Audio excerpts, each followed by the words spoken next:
An update tonight on a proposed development in a rural part of East Osceola County. Last week, we told you about the developer's plans, new townhomes and single-family homes on a 16-acre lot along Pine Grove Road. That's just off 192 in East St. Cloud.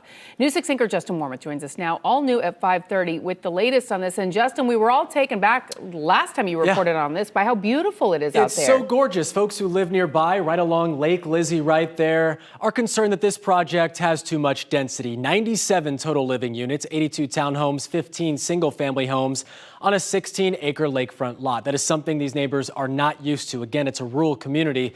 Maybe a home per acre there, it really is. Old Osceola County. But before the project can break ground, we told you about the developer needing to clear three major hurdles. First, they need to annex the property into the city of St. Cloud. Right now, it's in unincorporated Osceola County. Then they need to change the land use designation from the county's low-density residential to the city's medium-density residential. And then finally, they have to get the property rezoned to allow for the 97-lot residential community. All of those requests were set to go before the St. Cloud Planning Commission last night. And then here's what happened. To summarize, all of the Lake Lizzie matters tonight are being pulled and will be re-noticed at a future date with a time certain for it to be heard. That's correct. Okay. Thanks. And that announcement is made in part for those in attendance that were here for that case. That case will be re-noticed and you will be notified of the future date once that is established. So before the meeting even got started, the developer unexpectedly pulled the items from being heard. A little strange. So I asked the city's communication director for more information on this. She told me, quote, the applicant emailed city staff to request to postpone the items. They did not give us any details as to why.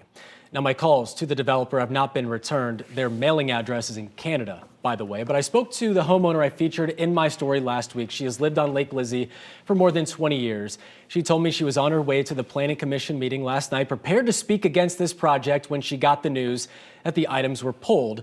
And I'm told the request will likely be tabled until April or May. So do you think they're going to be tweaking? Yeah, is this a good or a bad thing? We're not sure. We're not sure. Again, I'd love to get that answer from the developer. Yeah. I just can't get a hold of them. But, you know, from the city's point of view, seemingly they were unaware of this until yesterday as well, because all week leading up to this meeting, it was on the agenda. Mm-hmm. And then all of a sudden, boom. I mean, you saw the people in attendance. Everybody got up. Right. That was the only people there were there for that. And you have to imagine something like this just adds to their frustration. I think so. I think there's a little optimism. Maybe that they think that perhaps the developer is going to be tweaking the plans. Okay. So they don't know, but, you know, maybe a little optimism on their part. Okay. Very interesting. We'll see. All right, You'll be following it for us. No doubt.